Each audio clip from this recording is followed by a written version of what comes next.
Kabila, Laurent Désiré, était opposant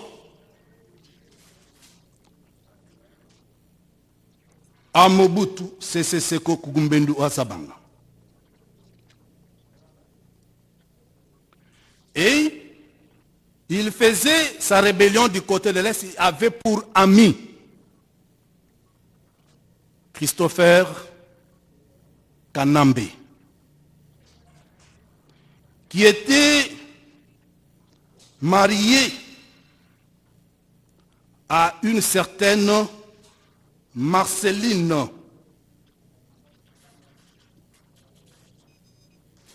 Et il est arrivé que ce couple, Christopher et Marceline, ont eu 3 enfants, dont le jumeau, 2 jumeaux.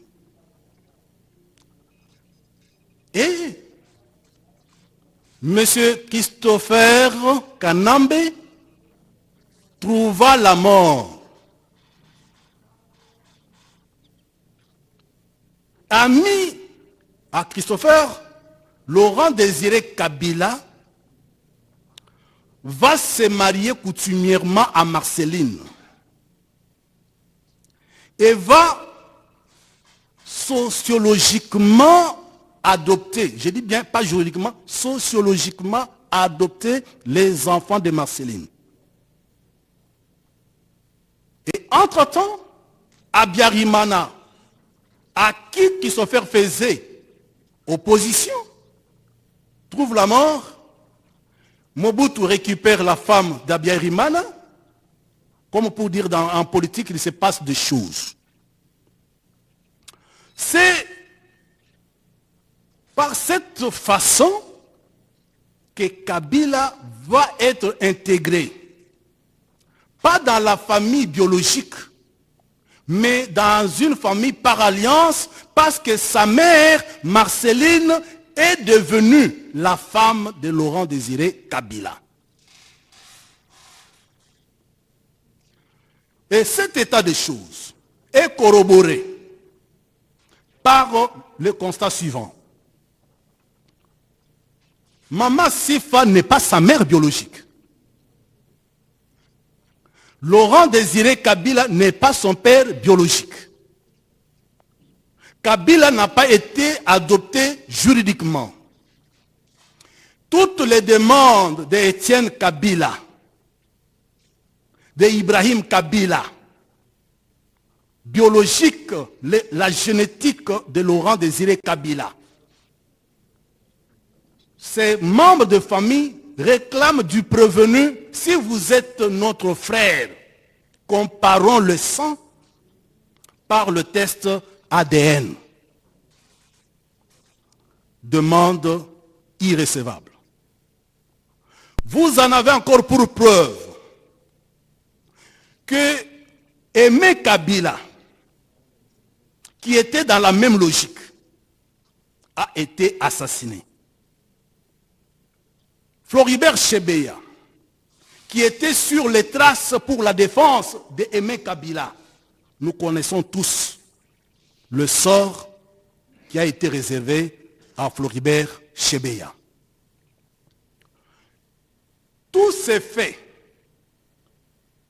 ainsi que les publications des journalistes, prenaient Ngoïmou Kena, le professeur, commet une imprudence de révéler ce qu'était sa mission en tant que gouverneur nommé par le prévenu. Il dit, et nous avons suivi, j'avais 3 missions. Il fallait créer une identité proche pour donner à Joseph Kabila une paternité. C'est ainsi qu'en 2001, s'il avait prêté serment comme moi, Joseph Kabila, en 2006, à la suite du travail fait par Ngoïmou Kena, qui lui avait ajouté le nom de Kabange, il va prêter serment comme moi, Joseph Kabila Kabange. Mais comme a dit Richard Bondo, mon distingué confrère, ça ce n'est qu'un pseudonyme. je me demande comment certaines personnes ont honte de leur identité, de leurs origines. Moi, je ne peux jamais avoir honte de mes parents, de mes origines. Et je enseigne ça à mes enfants. Alors, à part la contestation des enfants biologiques de Laurent Désiré Kabila, Sifa est là et personne n'a jamais dit que c'était sa mère. Revenons sur les révélations de Ngoï Moukena. Ngoï Moukena dit que c'est une mission réalisée. Mais regardez un peu, quand Maître Bondo développe la théorie des pseudonymes, il a raison.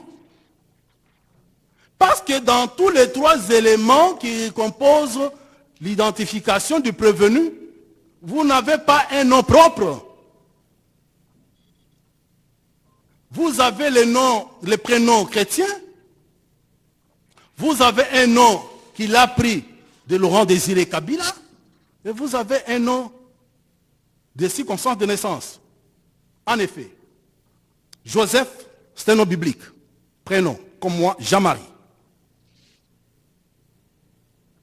Maintenant, il ajoute Kabila parce qu'il veut s'octroyer la paternité de Laurent Désiré Kabila. Comme moi, Ilunga, c'est mon père. Mais j'ai maintenant mon nom. C'est Kabengela. Kabange, ce n'est pas un nom propre. Kabange, ça traduit qu'il est né deuxième après Kyungu. Jumeau. Donc c'est un nom commun à tous les jumeaux qui naissent en deuxième position. Posons-nous la question. Alors finalement, quel est son nom? Quand vous enlevez le prénom, le nom qu'il a pris de Kabila pour faire de lui son père, et le nom de circonstance de naissance, quel est son nom? Il n'a pas de nom. C'est pour rejoindre la plaidoirie de Maître Chabondo, il garde son nom. Hippolyte Kanambe. Et pourquoi j'ai fait cette démonstration? C'est pour dire que, contrairement au ministère public, Kabila ne mérite pas d'être jugé comme Congolais pour trahison. Il mérite d'être jugé comme espion. Parce que la loi dit que tout étranger qui livre les secrets de défense, qui livre les édifices, les bâtiments, les constructions, a une puissance étrangère. Et donc, c'est un étranger qui était au service de la puissance ennemie. J'aborde la question relative à la confiscation spéciale. C'est notre contribution parce qu'il revient au ministère public de requérir là-dessus. La confiscation de biens du prévenu est en droit pénal une peine complémentaire généralement obligatoire, mais des fois elle est facultative.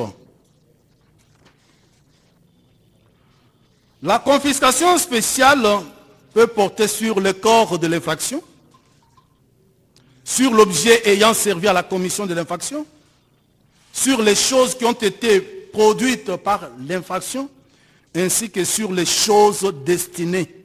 Nous insistons. Les choses destinées à la commission des infractions tant que la propriété revient au prévenu. Nous sommes sur le dernier point de l'article 14 du Code pénal congolais. Dispensez-moi de dire livre 1 parce que vous ne trouverez pas l'article 14 dans le livre 2. C'est pourquoi je dis article 14 du Code pénal congolais.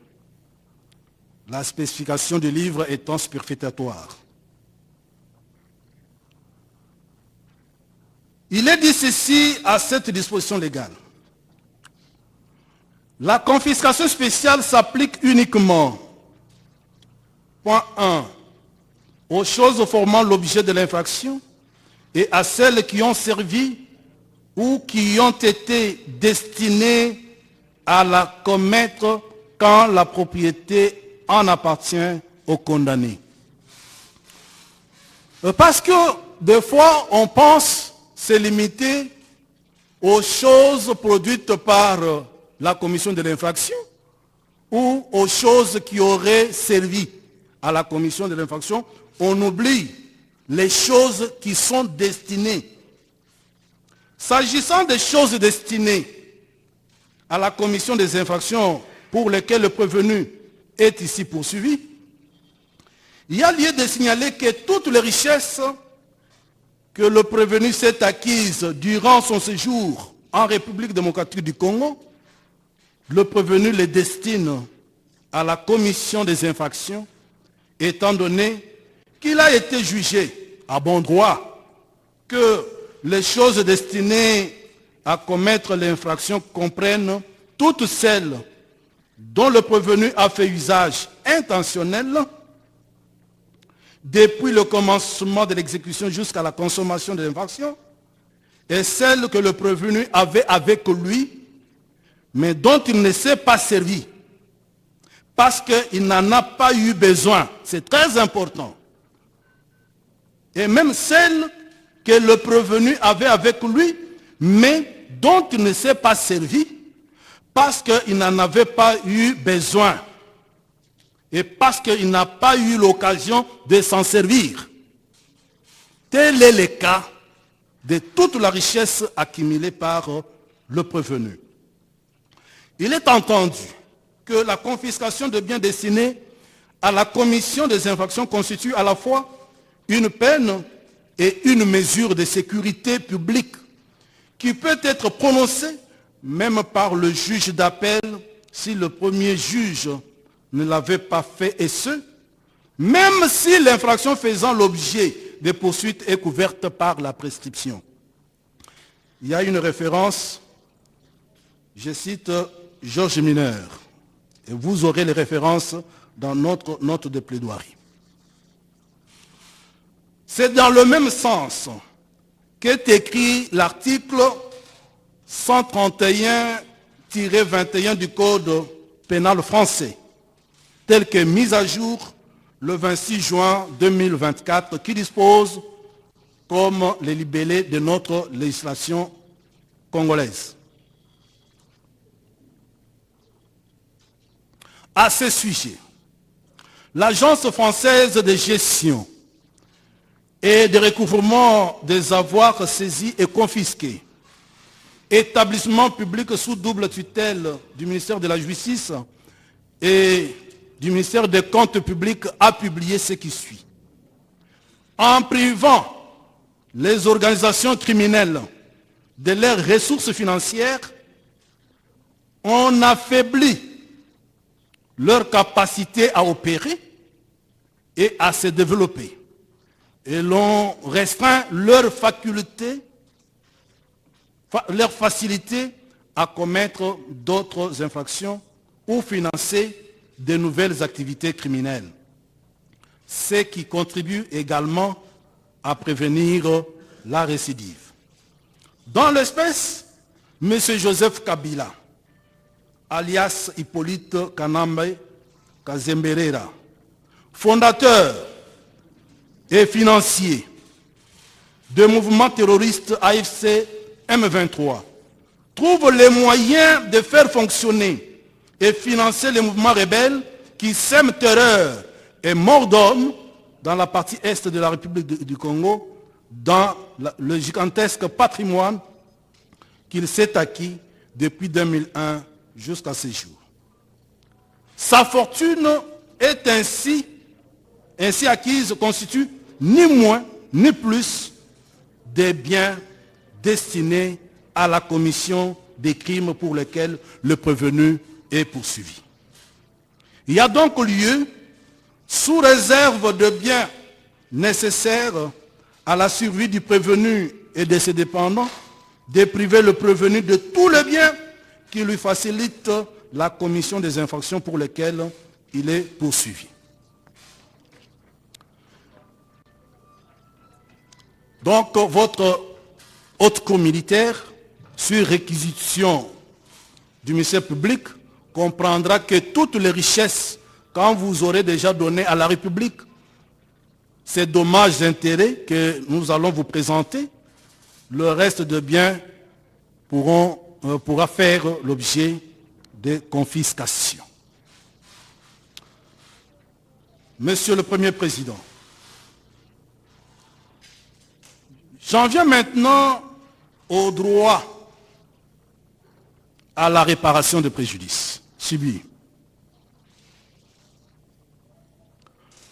Il ressort des infractions mises à charge du prévenu Kabila Kabange, Joseph alias Hippolyte Kanambe Kazemberera, que certaines infractions ont la particularité d'avoir porté atteinte aux intérêts fondamentaux de la République démocratique du Congo et d'autres, à la fois à la République en tant qu'entité, aux provinces, ainsi qu'aux particuliers sous la protection de la République démocratique du Congo. Il en est ainsi de la prévention d'apologie des actes de terrorisme, de celles d'espionnage, de celles de complot ainsi que de celles de participation à un mouvement insurrectionnel. Il en est de même de toutes les infractions à victimes diffuses. Oui, infractions à victimes diffuses, telles que renseignées au point 1, petit 3, 4 et 6, ainsi qu'au point 2 de la citation à prévenu. Le prévenu étant poursuivi pour des infractions relevant à la fois de l'ordre public international, comme l'a dit et soutenu Maître Richard Bondo, que de l'ordre public interne. Les droits à la réparation de préjudices subis par la République démocratique du Congo résultent des dispositions des articles 75 du statut de Rome de la Cour pénale internationale, qui fait corps avec notre nomenclature, sinon arsenal juridique. Les articles 258 et 259 du Code civil, livre 3. Et comme il a été jugé que le droit de voir des tribunaux de prononcer d'office les réparations civiles au profit des indigènes lésés n'existe que s'il s'agit des personnes physiques indigènes et non d'une personne morale. Là, je cite une jurisprudence, la République démocratique du Congo, personne morale, s'est constituée partie civile afin de postuler la réparation de préjudices par elle subie. En effet, si la République, personne morale, ne s'était pas constituée, vous seriez désarmés parce qu'il vous est interdit d'allouer des dommages et intérêts d'office lorsqu'il s'agit d'une personne morale. Et comme elle s'est constituée, vous avez droit de la recevoir et d'entendre ses postulations. En outre, il a été jugé, il a été enseigné que le tribunal répressif ne peut accorder réparation par voie de dommages et intérêts à la partie lésée lorsque celle-ci est un non-indigène ou même l'État, que s'il y a constitution de partie civile, tel est le cas dans l'espèce où la République s'est constituée partie civile. Vous direz donc la constitution de partie civile, tant pour la République démocratique du Congo que pour les provinces, recevable. Fondement juridique du droit à la réparation. Le droit à la réparation pour la République démocratique du Congo ainsi que les provinces découle de l'article 75 du statut de Rome de la Cour pénale internationale ainsi que des dispositions des articles 258 et 259 du Code civil livre 3. Parlons maintenant de ce que prévoit l'article 75 du statut de Rome. Il est dit ceci: dans la réparation des préjudices subis par la victime, ici, dans un commentaire, il a été demandé aux avocats que nous sommes de pouvoir nous activer à prouver l'existence de préjudices, les liens de causalité, l'évaluation et la quantification des préjudices. L'article 75 du statut de Rome de la Cour pénale internationale dispose notamment que la Cour établit les principes applicables aux formes de réparation, telles que la restitution, l'indemnisation ou la réhabilitation, à accorder aux victimes ou à leurs ayants droit, que sur cette base, la Cour peut, sur demande ou de son propre chef, dans des circonstances exceptionnelles, déterminer dans sa décision l'ampleur du dommage, de la perte ou du préjudice causé aux victimes ou à leurs ayants droit, en indiquant le principe sur lequel elle fonde sa décision. Que la Cour peut rendre contre une personne condamnée une ordonnance indiquant la réparation qu'il convient d'accorder aux victimes ou à leurs ayants droit. Réparation pouvant prendre notamment la forme de l'indemnisation. La Cour peut décider que l'indemnité accordée à titre de réparation soit versée par l'intermédiaire d'un fonds visé à l'article 79. Qu'est-ce que nous voulons soutenir ici? C'est que la Cour pénale internationale, notamment pour le crime relevant du statut de Rome, comme Maître Richard Bondo l'a développé, la compétence de la Cour pénale internationale étant subsidiaire et que le statut de Rome ayant intégré notre arsenal juridique, comme vous jugez de ce crime international, donc vous allez observer que la République démocratique du Congo ainsi que les provinces, sur base de l'article 75 du statut de Rome, sont venus vous demander à accorder les dommages et intérêts à titre d'indemnisation. Au-delà, vous allez dire, mais à la Cour pénale internationale, il y a la Chambre des réparations, il y a des fonds que les Nations Unies ont créés, mais ici chez nous, nous avons Fonarev. Et quand, pour toutes les victimes diffuses, parce que toutes ces victimes qui ne se sont pas constituées, personnes physiques, parce que la loi vous le reconnaît, la réparation ou l'indemnisation à leur accordée peut être versée à un fonds qui existe ici chez nous, c'est Fonarev. Droit à la réparation sur pied des articles 258 et 259 du Code civil livre 3. Nous devons relever ici que l'application de ces dispositions légales et conventionnelles exige l'établissement de la nature des préjudices, le lien de causalité entre le fait juridique et les préjudices subis, ainsi que l'ampleur de dits préjudices subis.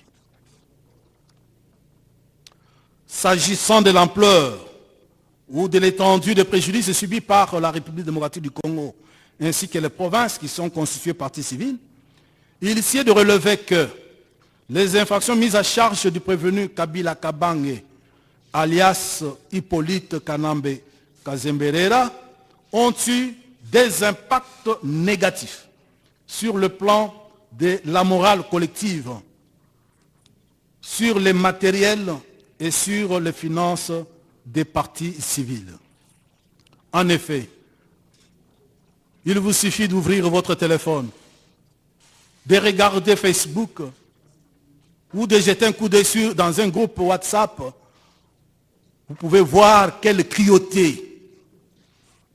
Nous nous posons la question, si Joseph Kabila Kabange et ses complices ne se sont pas rapprochés de l'animalité. En effet, le cœur humain ne verse pas à froid le sang. Le cœur humain, avec ce qui se passe, Kabila a tout eu dans ce pays. Il cherche encore quoi? Quand vous regardez ce qu'il a acquis, alors qu'il n'est pas congolais, il nous veut quoi? Regardez un peu la similitude des scènes. 97, Laurent Désiré Kabila entre avec Afedel et découvre qu'il était accompagné par les Rwandais. Il leur demande de partir. La guerre de 98 commence. Ici, Félix Antoine Tshisekedi Tshilombo constate également qu'il y a des choses que nous ne pouvons pas tolérer, qu'on massacre les Congolais. Mais quand on veut maintenant donner la paix, Kagame dit, mon cher Hippolyte, Zoa, prends ta responsabilité. C'est ainsi qu'il s'est affiché. Notez sur le plan criminologique que Kabila ne s'affiche jamais dans ce qu'il fait. D'où viennent les termes criminogénétiques d'autorité morale sur la scène politique? C'est des Kabila qui dirigeaient un parti politique alors que la Constitution les lui interdisait. Il était président du PPRD. Celui qui était là n'était que le secrétaire permanent. Mais maintenant, prenez AFC. AFC n'a pas de président. Nanga n'est que coordonnateur. Vous voulez qu'on dise quoi? Nous comprenons. Nous ne sommes pas naïfs. Alors, il s'est serré, rapproché de l'animalité qui verse le sang à froid. Ça, c'est pas congolais. Il y a un journaliste qui a écrit à Burundi Forum, dit Kabila n'a ni le Congolais, ni un Congolais, ni un Kabila. C'est pourquoi il n'a pas pitié des Congolais. Je vais verser la coupure du journal dans le dossier. Parce que ce n'est pas le pouvoir, ce n'est pas la richesse qu'il cherche. Il cherche maintenant à faire occuper la partie est de notre territoire par ses frères, avec l'hégémonie rwandaise.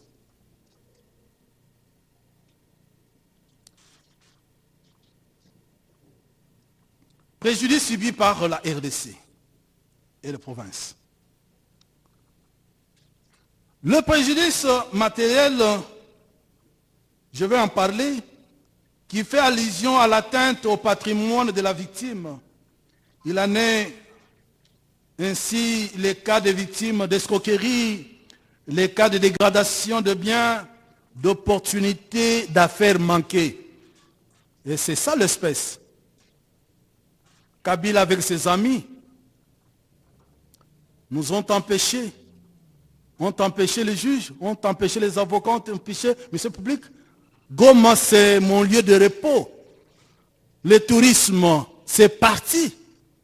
On ne fait plus usage de nos aéroports. Le transport fluvial du fait de Kabila et de ses amis. Nous ne pouvons plus rendre visite à nos familles, à nos amis, quand bien même ils sont tués. Mais comment tu vas pleurer avec ton frère qui a perdu? Comment tu vas descendre à Goma, à Bukavu, en Ituri, pour aller consoler famille et pleurer? Du fait de Joseph Kabila et de ses amis. Dans l'espèce sous examen, nous notons qu'il a découlé du comportement du prévenu et de ses acolytes, ses complices et co-auteurs, que pour faire face à la criminalité terroriste dont se vante ce dernier, la République démocratique du Congo a enregistré et continue d'enregistrer des pertes en termes de matériel de guerre, de dégradation de ses biens et d'opportunités d'affaires manquées. En outre, par ces faits, la République démocratique du Congo a perdu l'usage de ces deux aéroports, de la navigation ainsi que celui des routes.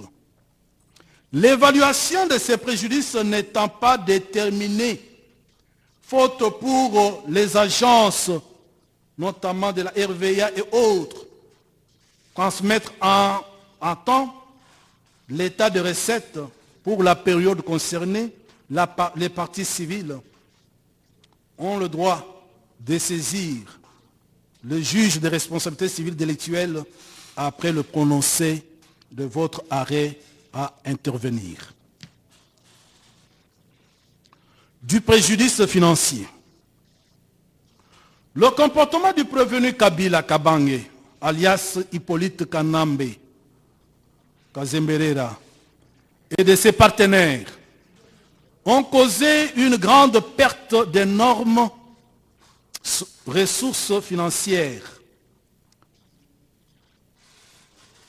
Et la République est ainsi privée de la quote-part des ressources financières que généraient les provinces occupées par l'AFC M23. S'agissant de l'ampleur ou de l'étendue des préjudices subis par la République démocratique du Congo, il s'y est de relever qu'il s'agit ici de démontrer l'impact qu'ont eu les infractions mises à charge de prévenus sur le plan de la morale collective, les matériels et les finances de la partie civile.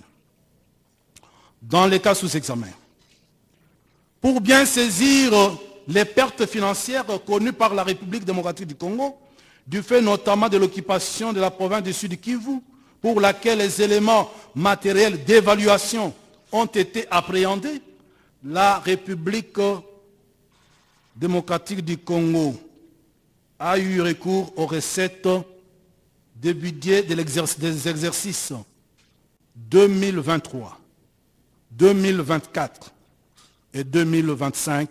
Pour 2025, je vais produire la loi budgétaire.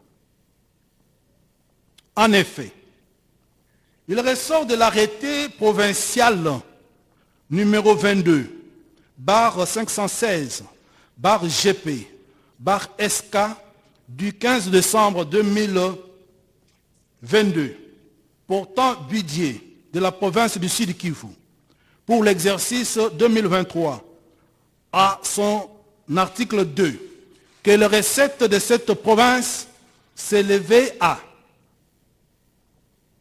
492 milliards 135 millions 197 687,86 francs congolais, soit 175 millions 762 570,6 $ américains au taux de 1 $ pour 2800.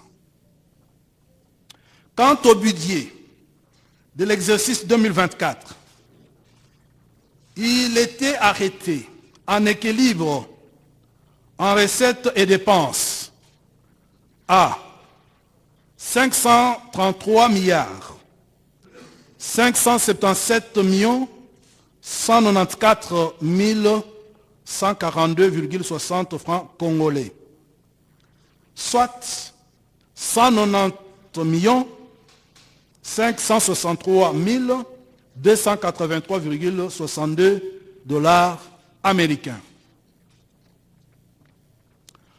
Pour le budget de l'exercice 2025, ici, c'est la loi du budget qui nous a servi de saisir cette quantification. Le recette était arrêté à la hauteur de 939 milliards 627 millions 939 087,5 francs congolais, soit 35 581 406,8 dollars américains.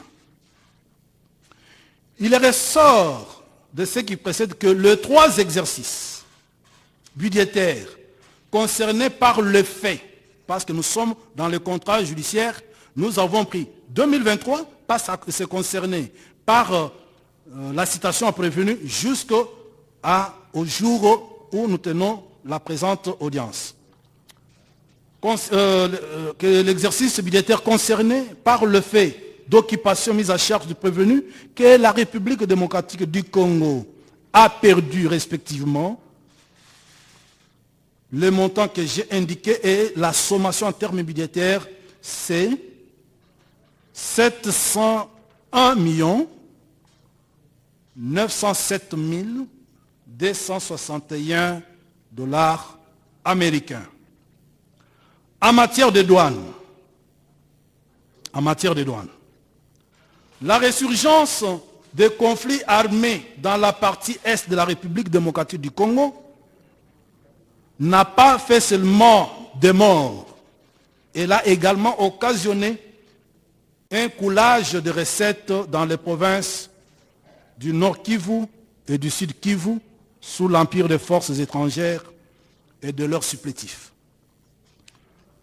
En effet, dans une interview accordée à un média local, Jules Alingete Nkei, chef de service de l'inspection générale des finances, a affirmé, indiqué que l'occupation des villes de Goma et de Bukavu par les rebelles ADF M23, soutenus par l'armée rwandaise, a fait perdre à l'État congolais des recettes douanières estimées à plus de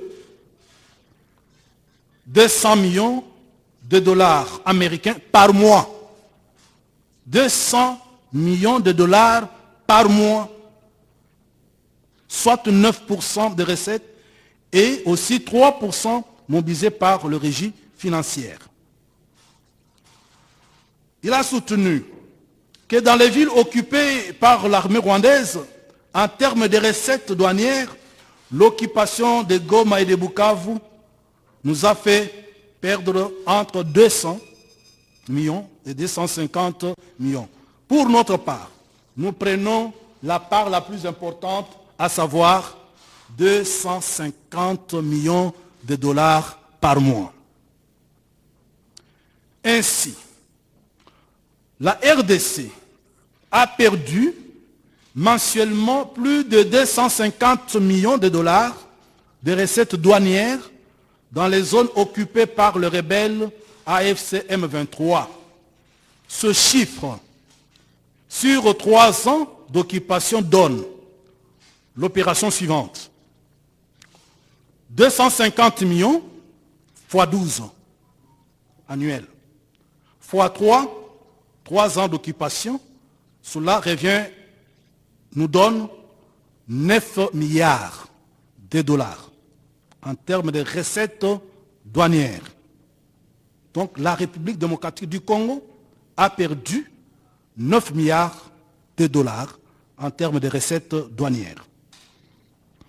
Du côté de la Direction générale des impôts, Jules Alingete avait relevé que la RDC perdait 3% de recettes.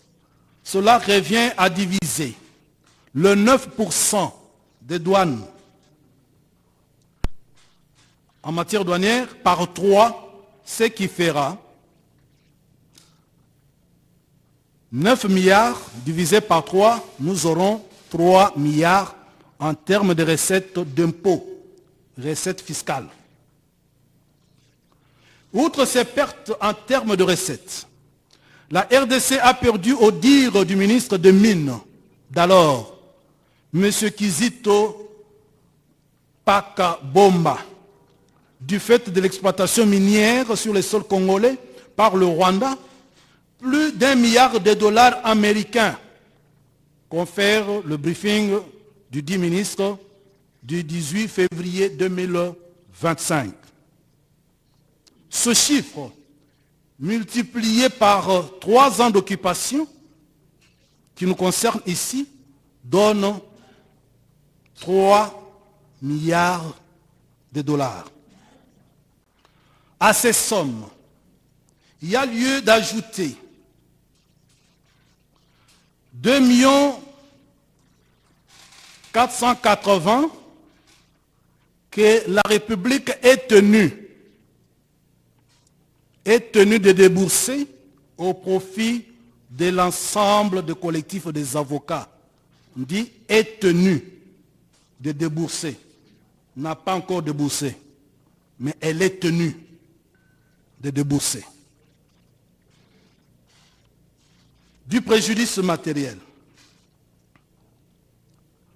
Le Fonds des Nations Unies pour l'enfance, Pôle Éducation, Sauver les enfants, avait indiqué le 31 juillet 2023 que les incidents contre les écoles dans la période du 1er janvier au 30 juin 2023 avaient fait que plus de 167 000 enfants ont été privés d'éducation pour cause notamment d'attaques, d'occupation par le groupe armé, soit d'occupation par le groupe armé, et 58 écoles ont été détruites et occupées par les groupes armés, privant ainsi les enfants congolais habitant cette partie du territoire national de leur droit à l'éducation.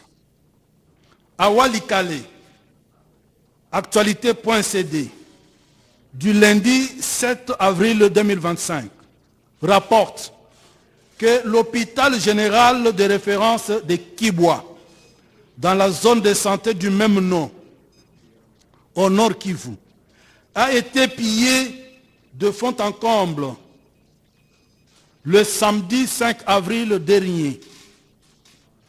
De cette date-là, que les rebelles de l'AFC M23, dont le commandant en chef et l'initiateur est le prévenu, sont auteurs de pillages lors de leur passage dans la zone après leur retrait de Walikale Centre.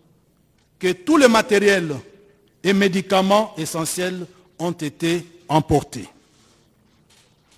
Le prix de construction d'une école primaire, indique l'ACP, Agence congolaise de presse, citant l'Alaba Sikomine SA, est à 300 000 $ en moyenne. Ainsi, le préjudice matériel subi par la RDC du fait de la destruction et de l'occupation des écoles par les groupes rebelles soutenus par le prévenu s'évalue à 300 000 fois 58 écoles détruites et occupées, ce qui va nous donner 17 400 000 $ américains. En outre, pour faire face à la guerre lui imposée par le prévenu, soutien financier et moral, politique et diplomatique de l'AFC M23, SICA Finance, référence économique en Afrique de l'Ouest, sous la plume de Perton, du IHA, du 28 mai 2025, indiquait que pour les 4 premiers mois de l'année en cours, c'est-à-dire 2025, la RDC avait déjà dépensé plus d'1 milliard de $, en termes de dépenses militaires. Ce chiffre sera multiplié fois 3 parce qu'il s'agit de 4 premiers mois. Une année ayant 12, nous prenons ce chiffre-là fois 3. Donc, sera multiplié fois 3 partant de l'année 2023 à 2025, période concernée par les poursuites. Et nous aurons 3 milliards fois 3, c'est ce qui va nous donner 9 milliards de $ américains. Sur une chaîne YouTube dont je donne référence dans la note de plaidoirie, l'on peut lire et voir l'image. Kagame vole du matériel militaire et civil à Goma et Bukavu. Scandale au grand jour. Du préjudice corporel, nous comptons d'abord nous réserver parce que ce sont des préjudices que nous n'avons pas pu appréhender, évaluer et quantifier. Et avant de chuter,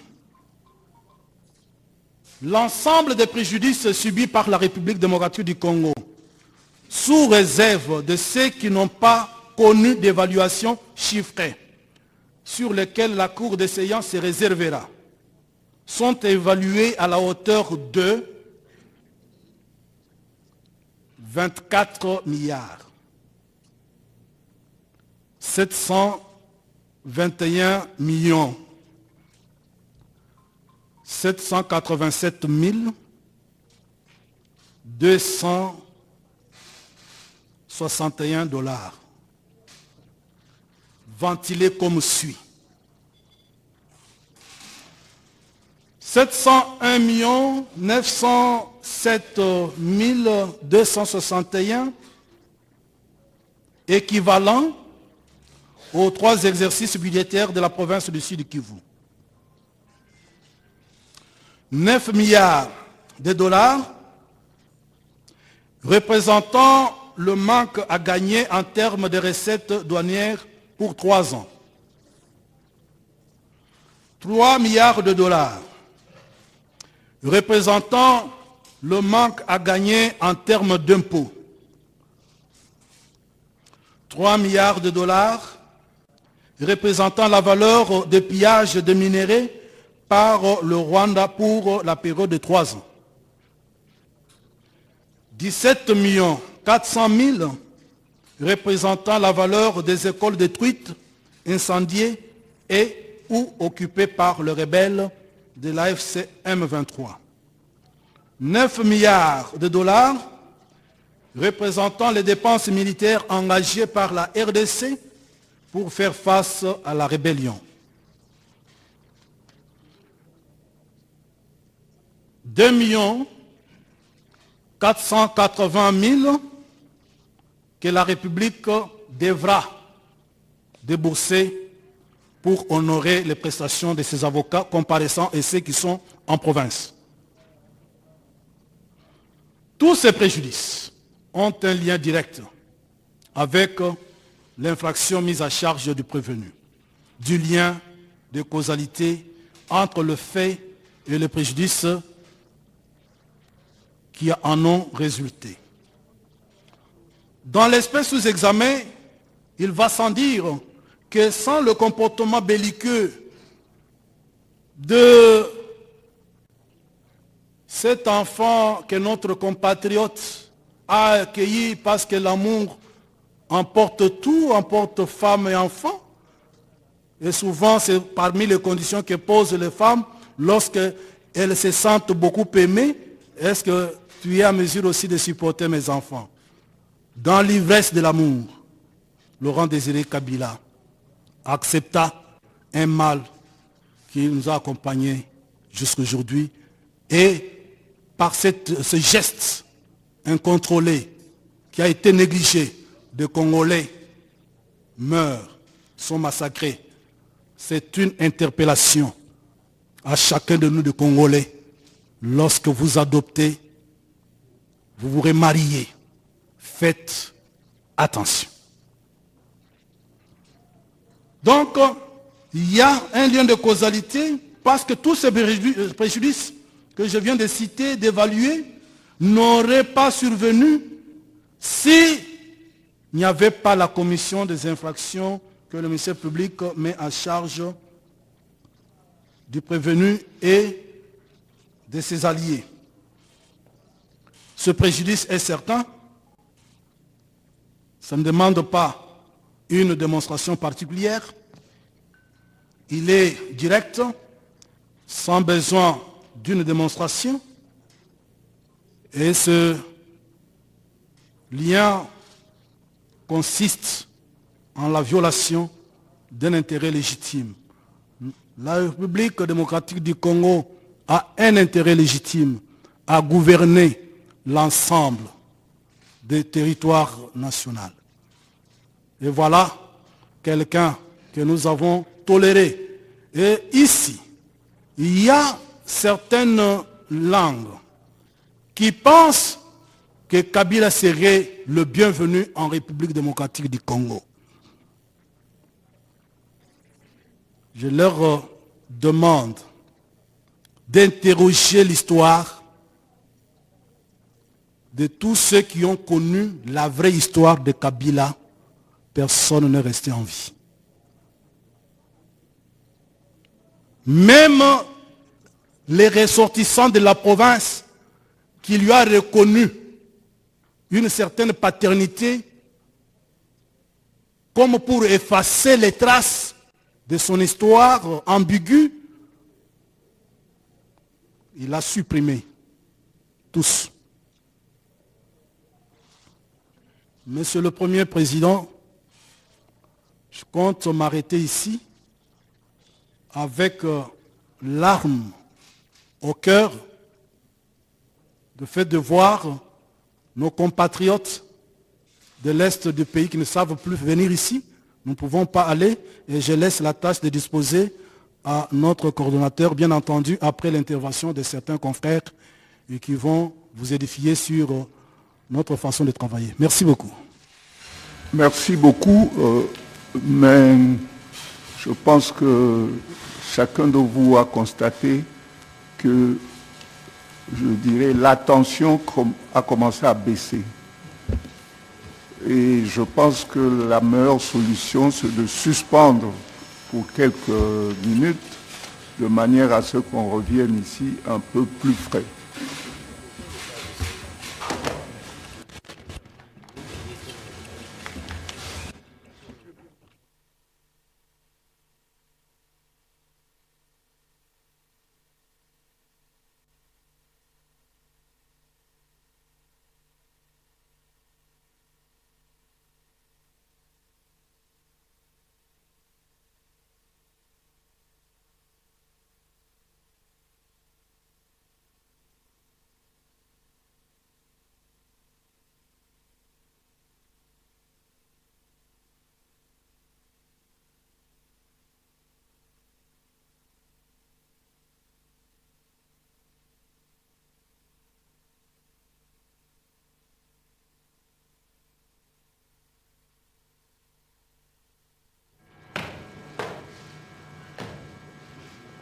Monsieur le Président de la Cour militaire, mon général,